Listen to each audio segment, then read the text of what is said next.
Hundreds of protesters have gathered here to voice their concerns over the state of their economy and their opposition against the current government. Taxes have been increased across the board, and inflation is at an all-time high as the island nation struggles to emerge from its worst financial crisis in over 7 decades. A combination of the forex crisis and political upheaval had already plunged Sri Lanka into instability and economic crisis.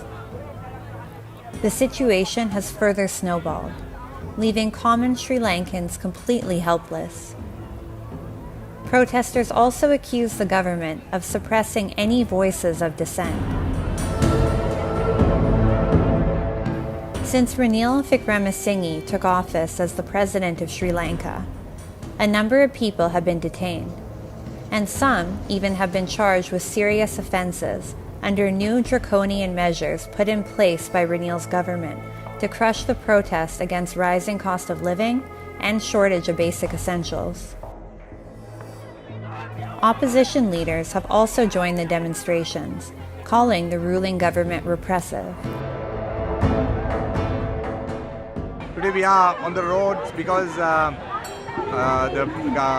so-called democratic president Ranil Wickremesinghe has started to suppress the people's rights in this country.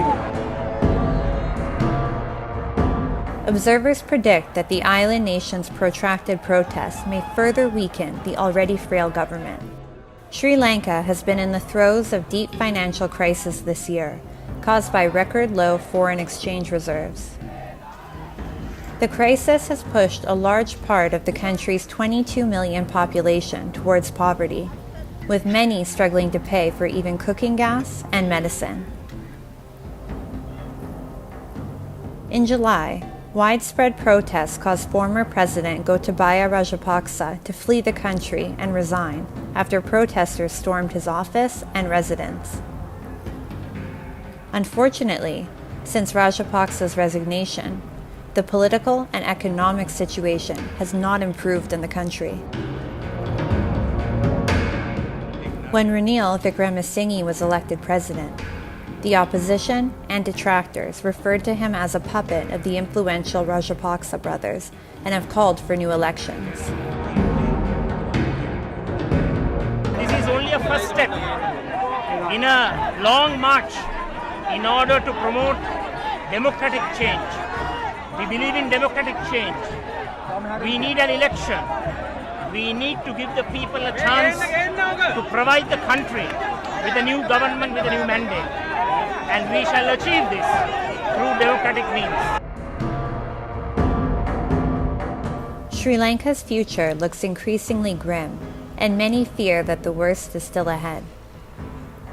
Wickremesinghe, who will be presenting his first budget on November 14th, is likely to include steep tax increases and other reforms in order to put the country's tattered economy back on track and to gain approval from the International Monetary Fund for a $2.9 billion USD bailout.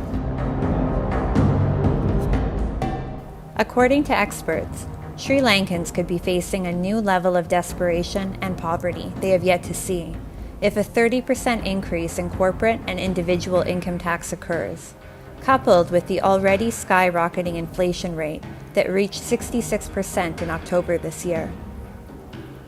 While the government scrambles to find long-term solutions to the country's many problems, Sri Lankans are left struggling for basic, adequate necessities and continue to voice their discontent at the government's mishandling of the country.